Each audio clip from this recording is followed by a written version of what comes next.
सबैजना एकचोटि यो बुलेट आमाको कुरो सुन्नु त के भन्दैछ ब्यालेन्सको लागि। परिचय दिन्न। मेरो नाम चाहिँ सुशीला उप्रेती तिवारी। हजुर।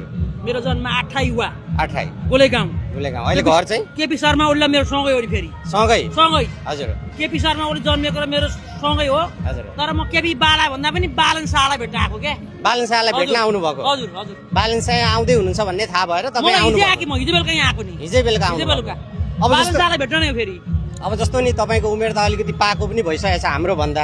धेरैवटा सरकारहरू पनि नेपालमा तपाईले देख्नु भएको छ र पछिल्लो समय चाहिँ लामो समयसम्म एउटै चुनावी क्षेत्रबाट केपी शर्मा ओलीले जिति पनि रहनु भएको छ।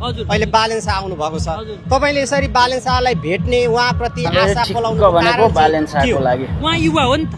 युवा हो। हजुर। म यति 55 वर्षकोले यत्रो बाइक कुदाएर संसार हिँड्ने भने युवाले के गर्दैन होला। हजुर। यो प्रश्न तपाईलाई छ र बालन शाहले यदि चाहे भने बालन जस्तै अरू पनि रवि हरकसाम बाङ्ला पनि हामीले मेरो फेरि उसको होइन नि फेरि युवा हो नि त ऊ पनि। सबैजना युवा मिलेर देश बनाउन्।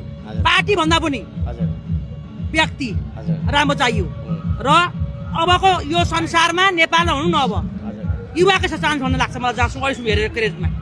त्यो बुझ्नु भएको छ। हजुर। आज बालन शाहलाई भेट्न तपाईँ आउनु भएको। एकदमै। बालन शाहलाई भेटेर चाहिँ के कुराहरू राख्न चाहनुहुन्छ?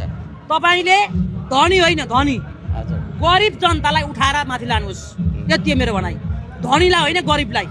गरिब जनताको माग गरिब जनताका भावना गरिब जनताको चाहिँ मर्म बुझेर यो देशलाई परिवर्तन गर्नुहोस् हाँक्नुहोस् तपाईँको भविष्य छ भन्न चाहन्छु। त्यो भन्न चाहनुहुन्छ?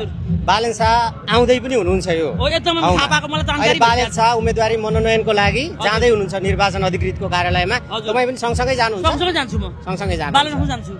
तपाईको मत दिने क्षेत्र चाहिँ कुन हो? मेरो मत दिने क्षेत्र बुद्ध शान्ति गाउँपालिका हो। हजुर। कति नम्बर क्षेत्र नम्बर मेरो 1 पर्छ। क्षेत्र नम्बर 1 1 र 2 मा मेरो यस्तो दोधारमा छ हामीहरू 1 र 2 मा सिमाना। हजुर सिमानामा हुनुहुन्छ तर तपाईँ क्षेत्र नम्बर 1 मा दिनुहुन्छ। हजुर।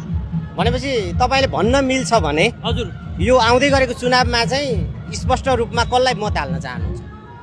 मैले भित्रदेखि गढिएर भन्नुपर्छ फेरि हेर्नुहोस्। हजुर। कारबाही गर्छ काङ्ग्रेसले एमाले भन्न नहुनु होला। कारबाही कसैले कसैलाई गर्दैन। त्यही त मैले मेरो मन भन्नु भित्र मेरो मन भित्र कसलाई छ यस्तो सोच भोट जाने बेला कसले के गरिरहेको छ त्यो हेरेर झ्याप्पा हाल्ने हो। राख्नु पर्यो। हजुर। जय नेपाल।